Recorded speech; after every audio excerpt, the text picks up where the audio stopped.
Hello again, football fans. This is Anthony coming back at you with Two Fat Guys Fantasy Football.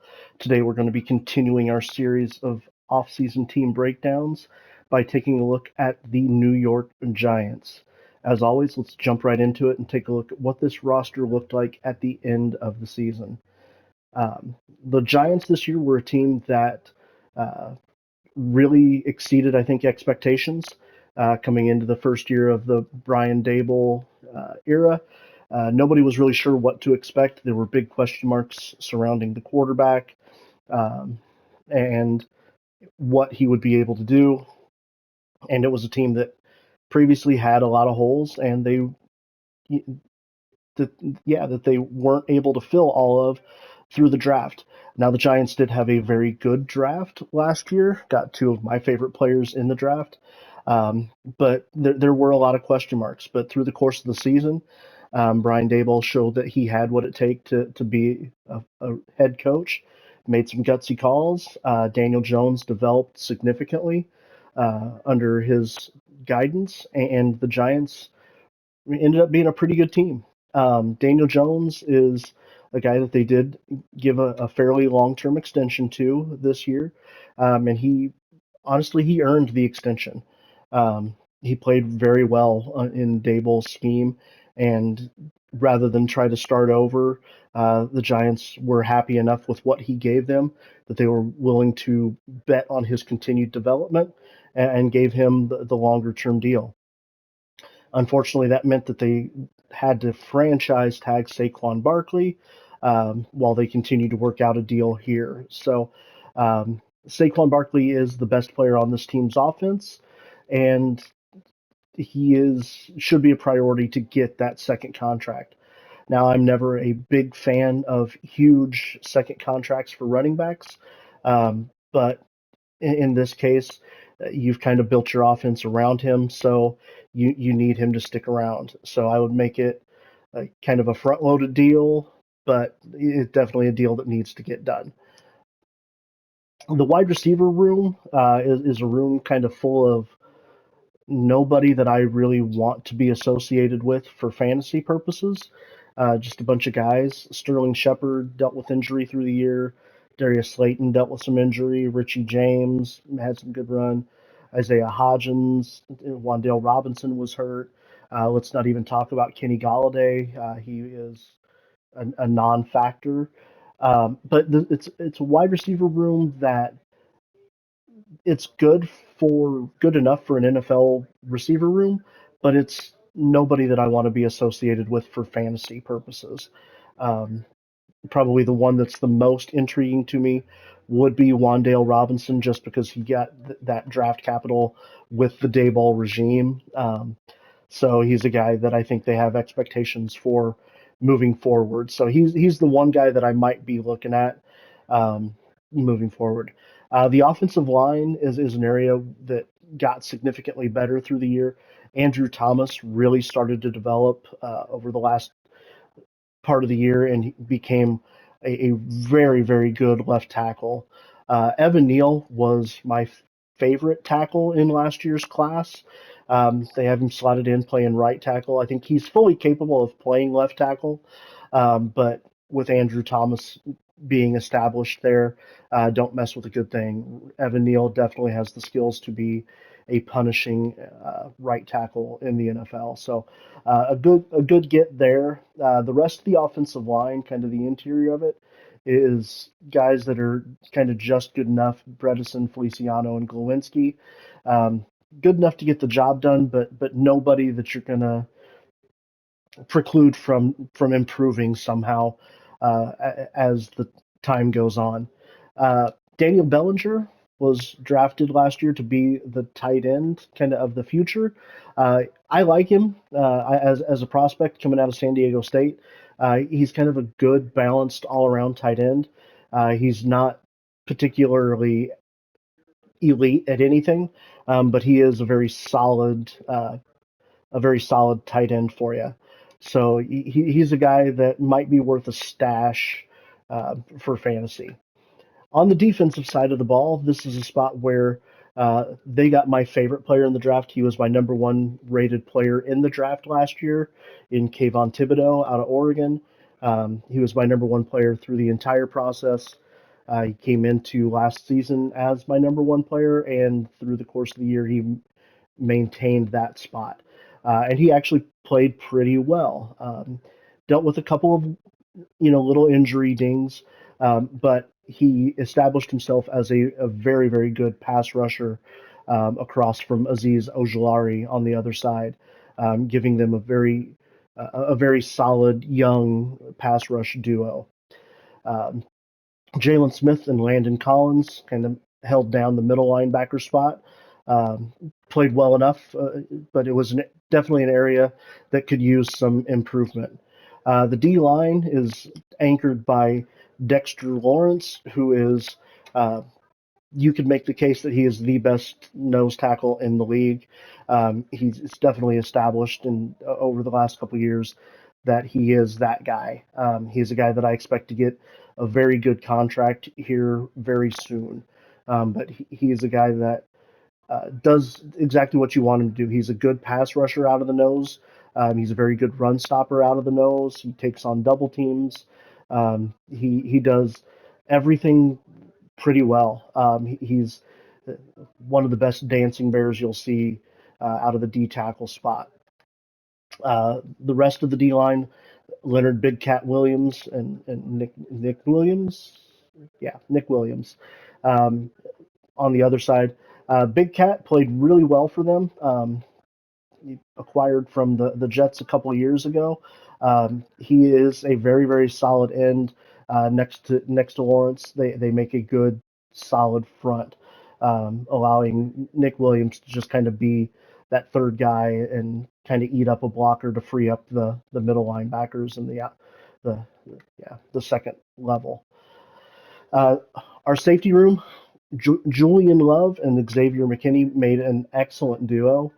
Julian Love has kind of grown into a very good, strong safety in the league. He's developed a little bit every year and gotten a little bit better every year. And he has established himself as a very solid starter at the strong safety position. Xavier McKinney is a guy that I did like when he was drafted a couple years ago out of Alabama. And he brings a very balanced skill set to the free safety spot. He's a good tackler. He's a good cover guy. He's a really nice little chess piece to have in the secondary. He kind of does everything pretty well. Again, he's not one of those guys that is elite at any one thing, but he's a guy that does all of the little things well, and you could do a lot worse than him as a free safety. The cornerback room is an interesting case, led by Adoree Jackson, who is a very good uh, cornerback, good size for the position, really good speed, great cover skills, better in zone than man, but it's a good scheme for him. He plays really, really well as out of the cornerback position. The rest of the corners behind him, however, are a little suspect. Fabian Moreau, uh, Darnay Holmes are both guys that could be improved upon. Darnay Holmes is probably the more interesting one, a little bit younger, uh, brings a little bit more potential to the roster, but he's still a guy that's still pretty raw, even in now going into the prime of his career. So, quarterback is definitely a room where we could look to get a little bit better. Um, but all in all, this is a competitive, solid roster. Like I said, I think they overachieved what a lot of people expected from them last year, but it is a roster that is got a nice blend of youth and experience.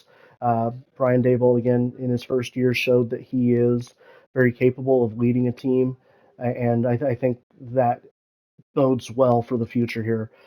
So let's take a look now and see what the Giants have done through the course of the offseason and take a look at what the roster looks like now as we're getting a little over a week away from the draft.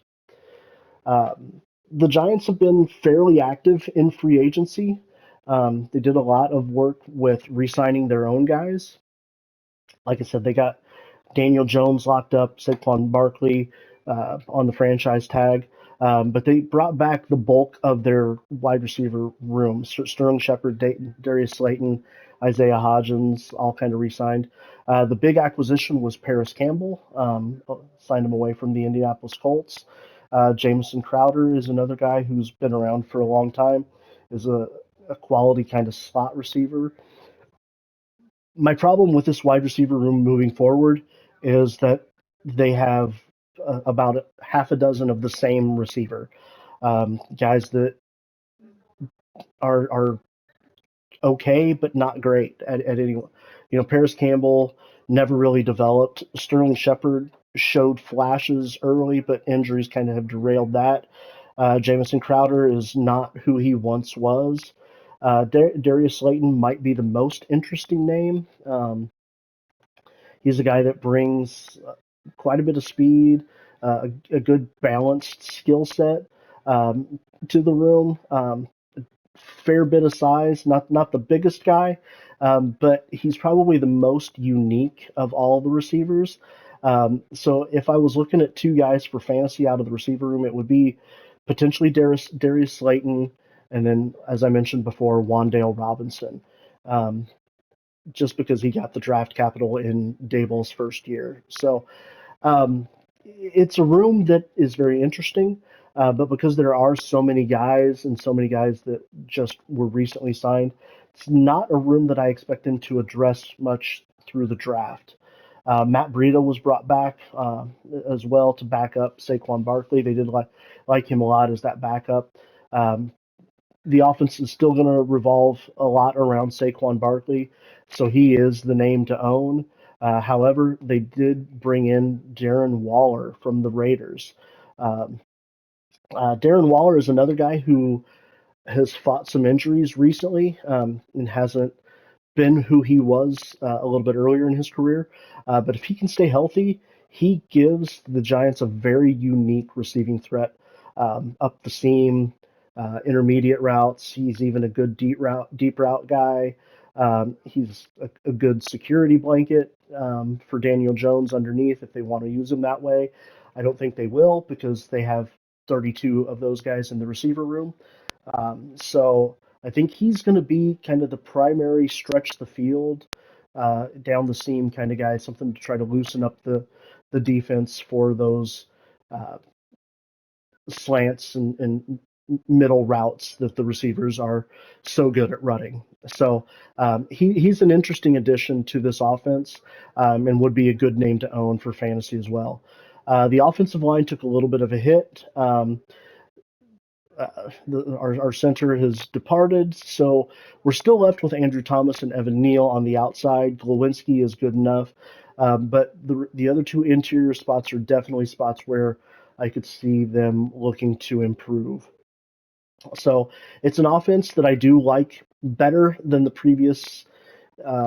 end of the season, with the addition of Waller especially. So I like it a fair bit, but again, I'm not only touching if I have to Saquon Barkley or Darren Waller for fantasy purposes. On the defensive side of the ball, we're still left with Dexter Lawrence and Leonard Williams uh, as our primary D lineman. Vernon Butler is now our left end. He's been around for a long time, brings a lot of experience to that position. May not be the most talented guy left at this stage of his career, but is definitely more than capable of filling in.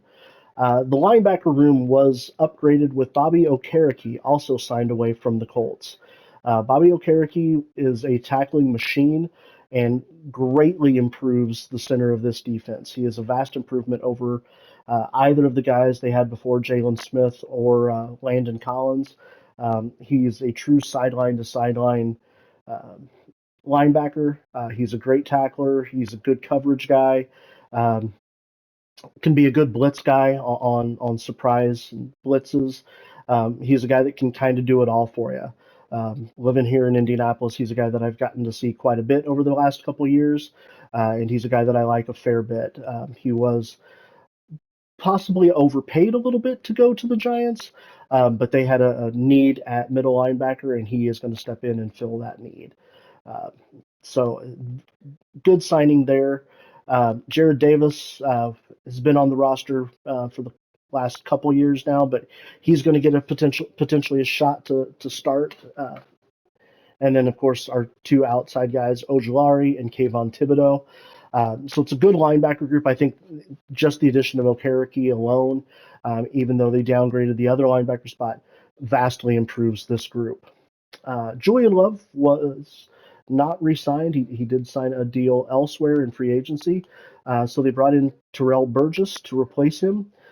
Terrell Burgess may not be quite as talented as Julian Love is, a little bit younger though, and is a guy that uh, fills that spot pretty adequately. He brings some experience and is definitely adequate there.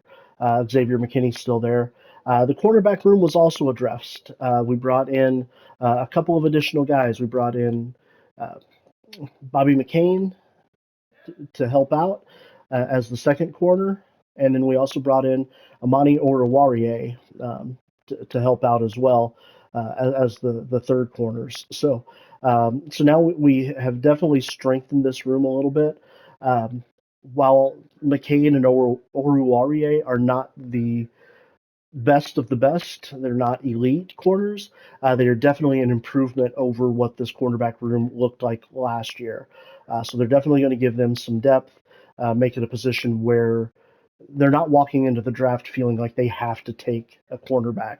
Uh, the guys that they have now are capable of filling those roles. Like I said, while they may not be the elite at the position, they are uh, good enough at the position.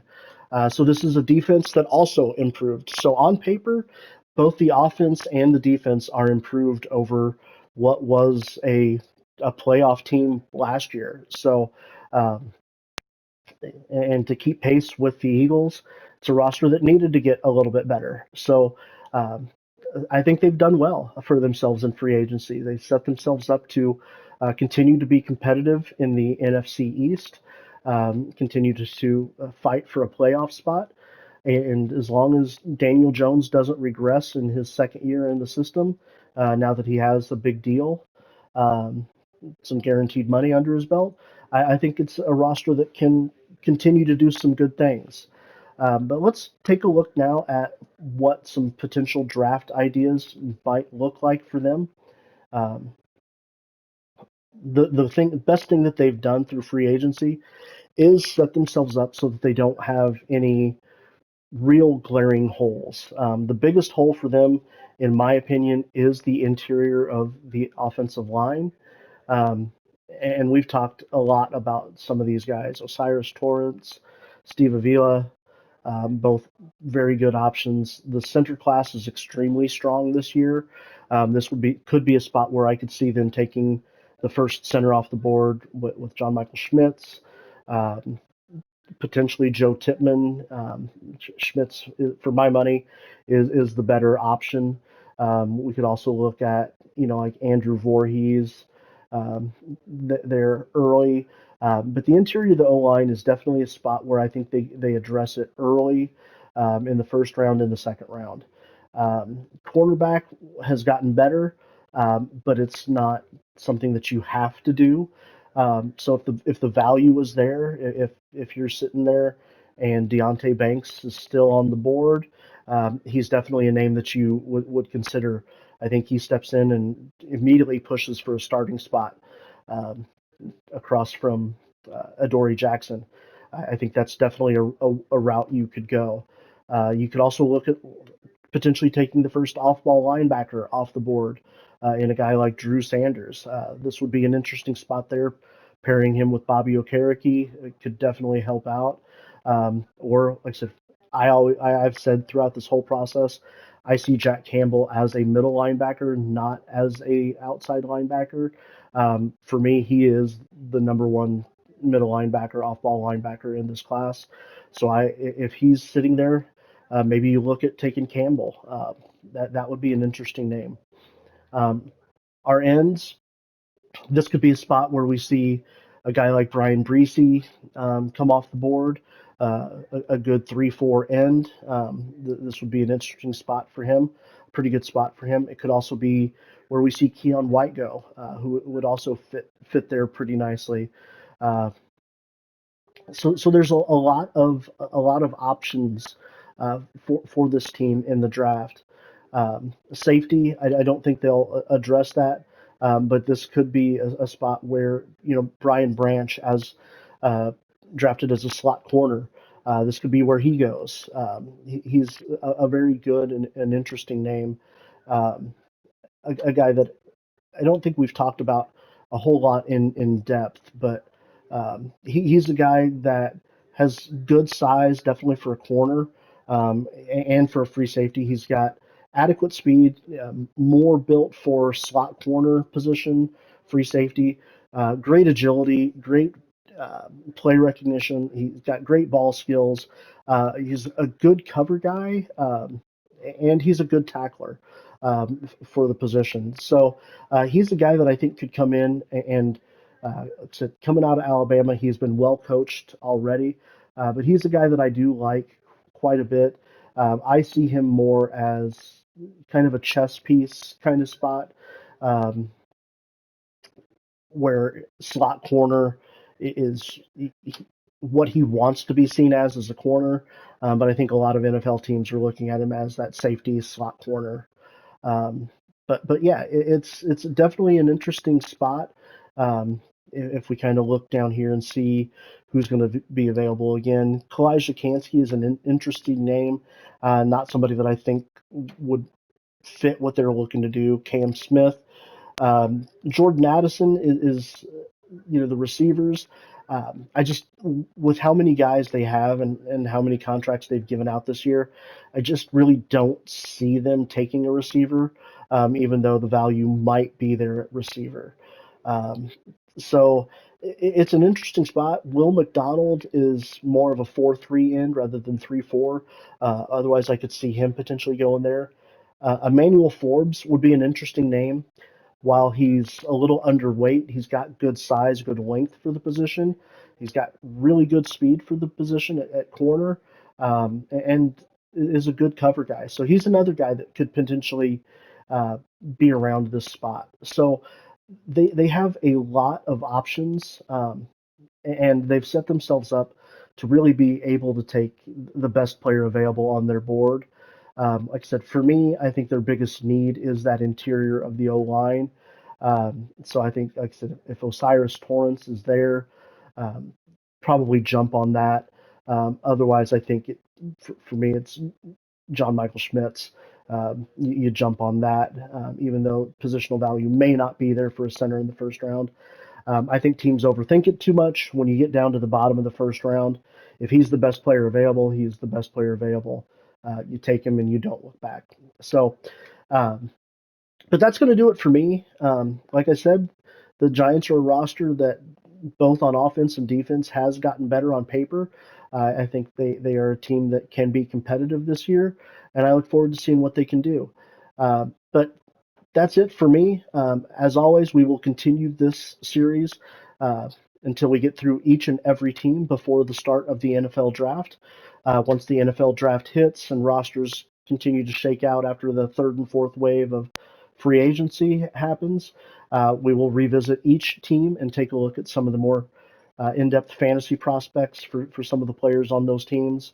Um, but if you have any comments, players that you think that I might have missed on, or somebody that you think that they're going to target in the draft, please uh, drop a comment below. If you think I'm bringing some value, give me a like. I'd appreciate that too. But until next time, we'll talk to you then.